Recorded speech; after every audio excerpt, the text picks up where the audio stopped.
7. Leaving the shop, Rodin felt his screen buzz. A message from the old man via Malice. Same rendezvous as before, same time of day. He had a few hours to spare, so he hung around the area, keeping an eye on the building next to the shop.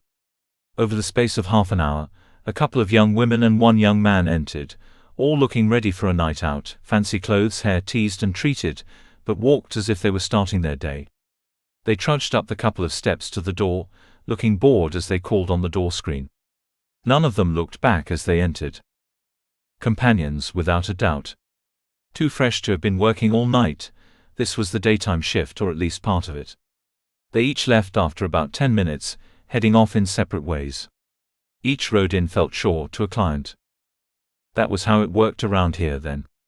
The client contacted the controller, said what he or she wanted, and the controller called in their most suitable companion. Each would have their own specialities, their own personality. And some clients would have their favorites, possibly companions they believed they were building a relationship with. This is where things got murky for Rodin. If people wanted to pay for any kind of physical, sexual activity, and others were willing to perform for their money, that was their own business. If there was someone overseeing these operations, again Rodin was fine with that. It gave structure and security. But when clients started confusing their urges with feelings, things became less clear. Rodin had used companions in the past. Occasionally to satisfy his urges, although this was when he was younger, something he felt he needed to do, and occasionally as part of his work. He had been subtle, of course, and he had fulfilled his part physically with a smile on his face, but he had managed to entice the companion into talking.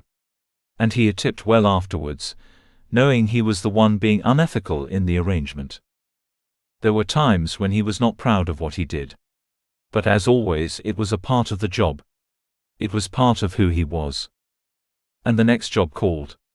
He set off for the cafe, for a second meeting with Malice. The cafe was busy, but the owner recognized Rodin, greeting him with a smile. He wore the same apron as before with the same stains. The man shook Rodin firmly by the hand. Did his return make him a regular, or was the handshake in deference to his position with Malice? He told Rodin that Malice was running a little late, and asked if he would like anything while waiting. Rodin asked for a glass of water, and the man led him once more to the upstairs room. When the owner left, Rodin took the opportunity to take a closer look at his surroundings.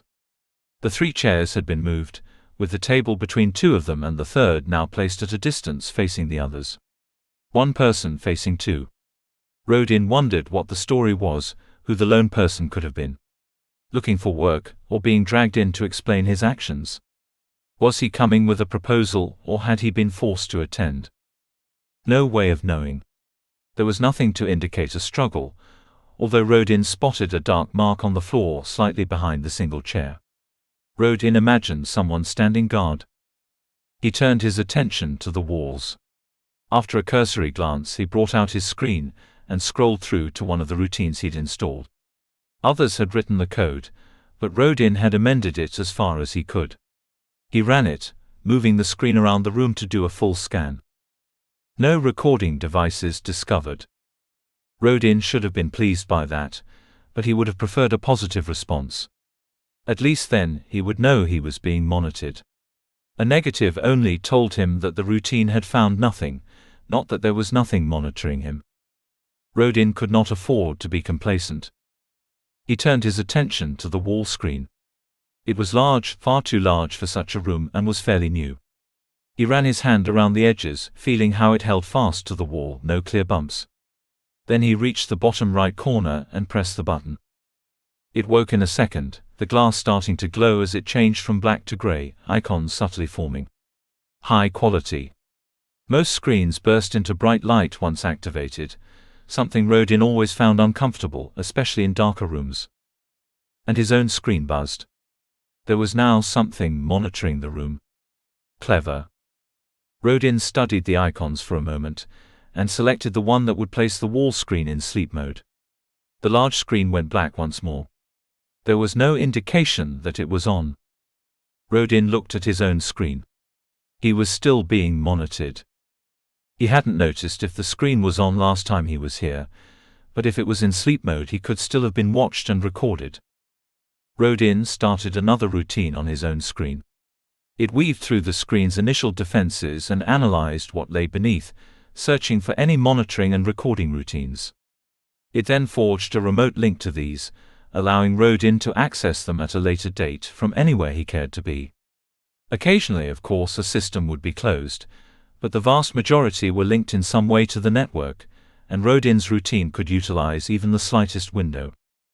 It took about 30 seconds, during which time his screen showed him a variety of news reports in case anyone was watching. And when it had found all the monitoring routines and created the links, it showed a weather report, someone's guess at what would happen in the future. Rain coming in from the west later today, followed by a clear night. A message, audio and video being monitored and stored. The longer-range forecast showed changeable weather over the next week. The footage was stored on the screen's memory for a month before being transferred.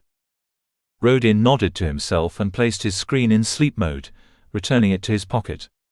He then reached down and turned off the wall screen, leaving things as he found them. It would be interesting to see if Malice turned the screen on. There was a knock at the door, but it was only a young lad with a glass of water. He looked similar to the cafe owner, and Rodin thought it likely he was the man's son. He said thanks and the lad left, closing the door gently behind him. Rodin turned his attention to the 3 chairs, wondering briefly if the room had been arranged for this meeting. Was he to sit in the lone chair, and Malice and his father in the other 2? If this was the case, Rodin would have his back to the door, not a position he enjoyed. He shifted the chairs, arranging them around the central table, and selected one that gave him a view of the room and the door. He settled back, emptying a few moments of solitude. The door opened again, this time with no preceding knock, and Malice entered. Rodin rose, nodding in greeting. The man was alone. Good to see you again, Rodin. My father and myself were pleased with the images. Another job well done.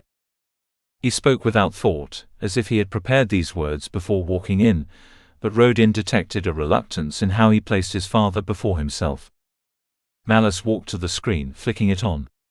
There is something I wish to show you in a short while, he said as he returned to the 3 chairs. But first we should talk. Rodin nodded and sat, easing himself back and noting annoyance in Malice's features. His assumption had been correct, the chairs had been set up for this meeting. But Malice sat, hiding his annoyance. First, I should apologize for being late. Business called, as I am sure you can appreciate. I hope you were not waiting too long? Malice didn't really want an answer.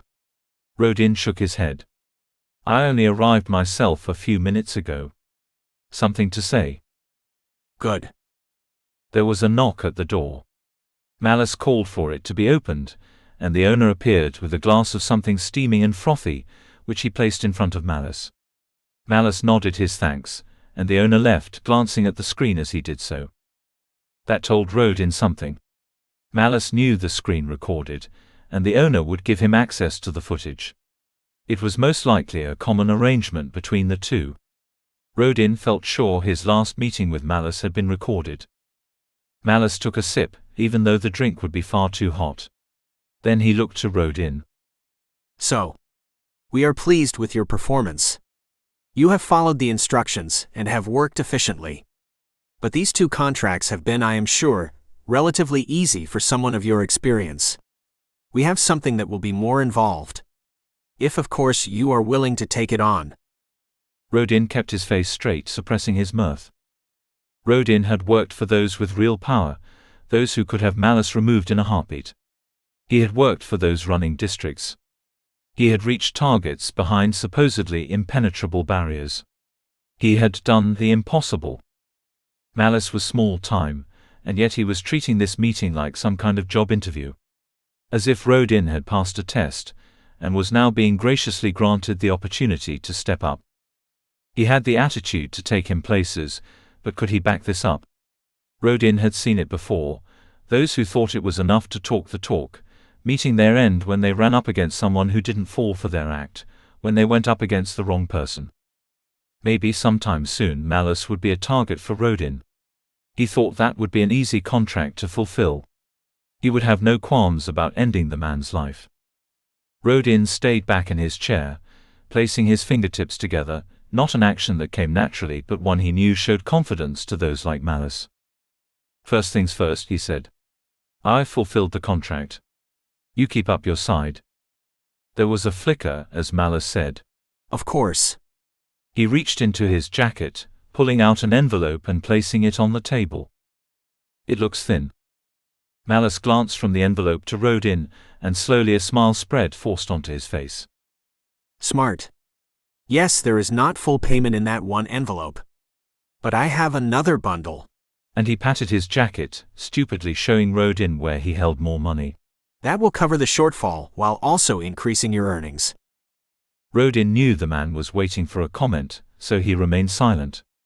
He watched as Malice fought to keep his supercilious smile in place, slight movements in his hands betraying his frustration. There was silence in the room, not for long, but it was enough. Malice reached for his drink, using the prop to give him time. He took a sip, returned the glass to the table, then eased back, placing his fingertips together, mimicking Rodin's pose. "We are very pleased with the work you have done so far, and would like you to continue with another contract. Like I say, the next one will be more of a challenge. Because of this, I am willing to offer an advance, a gesture if you like, of our goodwill. We will pay the remainder of the fee for the contract on the couple, along with a part of the fee for the next contract. It is waiting in here." And again he tapped his jacket just by his heart.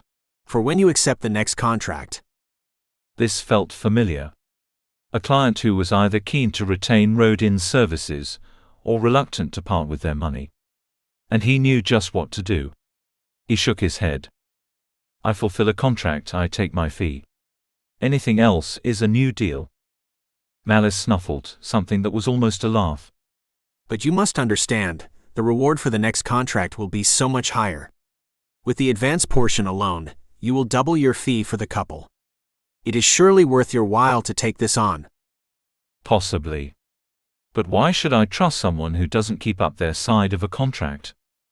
Malice spread his hands. "I can appreciate how you work. You are excellent at your job, and I am fortunate to be hiring one of the best. But you need to understand that this is business.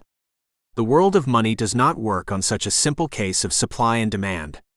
There are times when payments must shift, in order that a greater reward can be earned at a later date.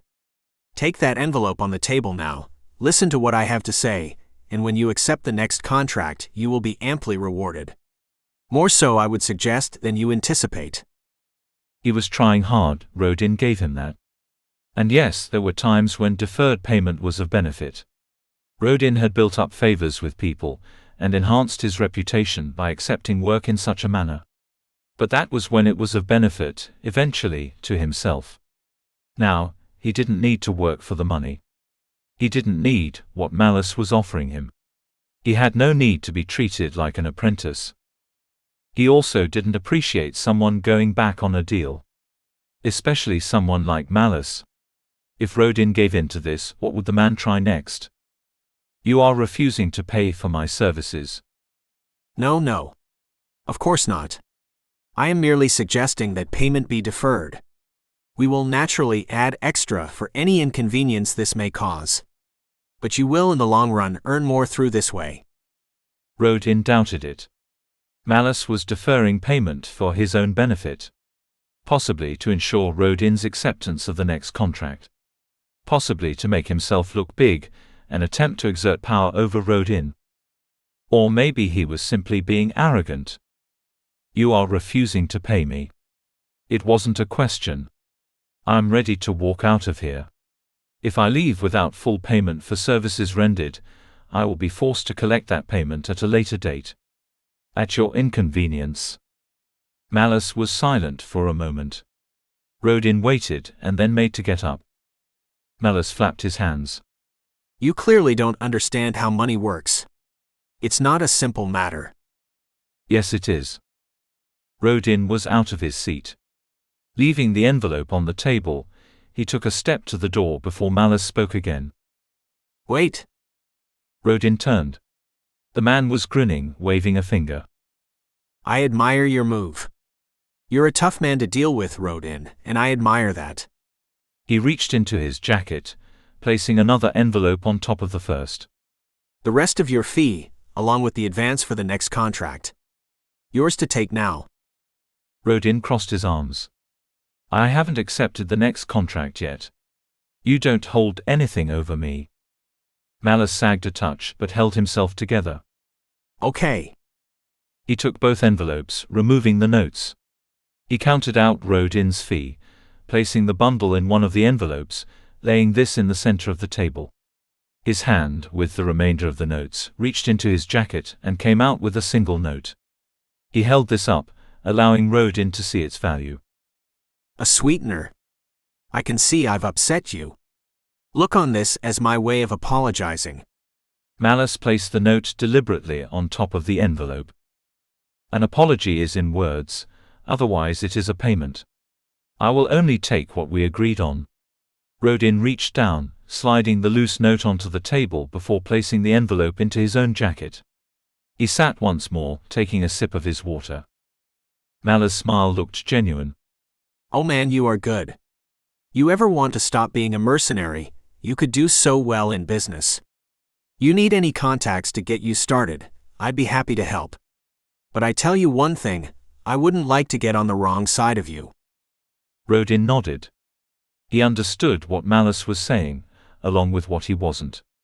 He was relieved, and he was looking for a way to turn Rodin from a potential enemy to a potential friend. Offering his own help, free of charge but in exchange for a certain amount of protection later on. As if Rodin would have those kind of dealings with someone like Malice. As if he was interested in the type of businesses Malice was no doubt involved in. Trading on people's misery and desires, making money at their expense. At least being a mercenary was honest and simple. He was paid to track people down and remove them. He worked efficiently, and there was no collateral damage. He didn't screw people over on the pretense of being their friend. So the next contract. Malice had taken a few breaths and composed himself. I take it you are interested in hearing it? Rodin nodded. And then I will decide if I wish to take it on. Understood. The target is a man going by the name of Ratch. Malice stood and tapped on the wall screen, bringing up an image of a man with a ponytail and a worried expression. He was fairly young, but signs of a hard life were already aging his features. There is not a great deal of information on the man, but I have a last known address.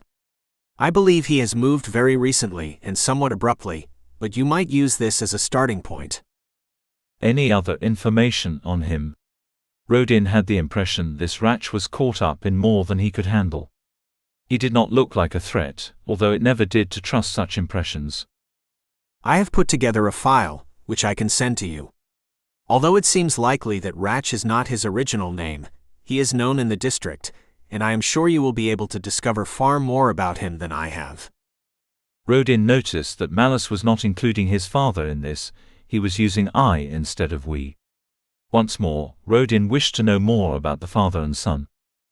A question. Of course. What is the reason for the contract? Is that important? Any information can be useful. If there is to be a script and actions as there were previously, I might be able to deliver them with greater power if I understood more about motives. Malice's furrowed brow was dipping, and Rodin knew he was thinking. That makes sense. And as this is a more important contract to both of us, I can give you some background. Interesting that it was now both of us. Although you no doubt see me as a businessman before all else, family is important to me. Family is especially important to my father. At his stage in life, it is the biggest thing he has. And so with what happened to his daughter, he is distraught. He wanted to see you for himself for the initial contract, but since then he has deteriorated. He wants to know that justice is being done, but he lacks the strength to face you himself. Hence my help. I am doing what any dutiful son would, making my father's last years as comfortable as possible. Rodin doubted Malice saw any duty in this. If he was helping his father, it was because there was something in it for Malice himself. What happened to his daughter? A deep breath. I don't think I need to delve into details. Suffice to say, she meant the world to my father, and her death tore out a chunk of his heart. He could barely carry on, with his daughter killed in such a manner. But one thing that is keeping him going is the thought that those responsible might be made to pay. You understand? He knows he will never get his daughter back, but at least he can seek justice for her death. Rodin understood, but there was a great deal Malice was not saying. All through his little talk, Malice had talked about his father's daughter but not his sister. Even if they shared different mothers, this seemed strange. Much as he wanted to, Rodin asked no more. He knew Malice had told him all he was prepared to. But pieces of the puzzle were falling into place. The daughter had been a paid companion. She was the girl Alea had talked about. She had been hired by the couple and the fat man. Was Ratch another client, or was he something more? "Thank you," Rodin said, seeing a need to get Malice back on side. If he were to investigate this whole thing, he didn't want to antagonize the man unduly. This was work, not pleasure. "I can see this must be a hard time for the two of you." Malice spread his arms, the universal gesture for "what can you do?" But Rodin saw it as an act. Rodin stood. "If you send me the file, I'll look through it and give you a decision by tonight." He tapped his jacket pocket. "Don't worry about the advance. I'm sure I can trust you to pay in full if and when I fulfill the contract." Malice nodded, and Rodin knew the slight threat had been understood. Then, taking a last sip of his water, he left the room.